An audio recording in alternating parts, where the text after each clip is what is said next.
Hi friends, welcome to mom's kitchen. ఈరోజు నోట్లో వేసుకోగానే కరిగిపోయే టేస్టీ రవ్వ లడ్డు ఎలా చేయాలో చూద్దాం. ఇప్పుడు స్టవ్ ఆన్ చేసి ఒక ప్యాన్ పెట్టుకొని అందులో 2 టేబుల్ స్పూన్ల నెయ్యి వేసుకొని నెయ్యి వేడైన తర్వాత ఒక 50 గ్రామ్స్ జీడిపప్పు వేసుకొని దోరగా వేయించి పక్కన పెట్టుకోవాలి. ఇప్పుడు అదే ప్యాన్లో ఒక కప్పున్నర రవ్వ వేసుకొని స్టవ్ సిమ్లో పెట్టుకొని బాగా దోరగా వేయించుకోవాలి. అప్పుడే రవ్వ లడ్డు టేస్టీగా వస్తుంది.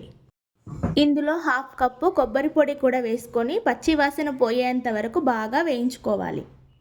కప్పున్నర రవ్వకి కప్పున్నర చక్కెర తీసుకొని వేసుకొని కొద్దిగా మెల్ట్ అయ్యేంత వరకు కలుపుకోవాలి. మీరు చక్కెర తక్కువగా తినే వాళ్ళైతే ఒక కప్పు తీసుకోండి.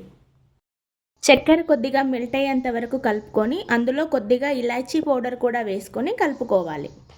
ఈ రవ్వ మిశ్రమం కొద్దిగా చల్లారిన తర్వాత గోరువెచ్చని పాలు పోసుకుంటూ మనకు నచ్చిన సైజులో లడ్డూలా చుట్టుకోవాలి.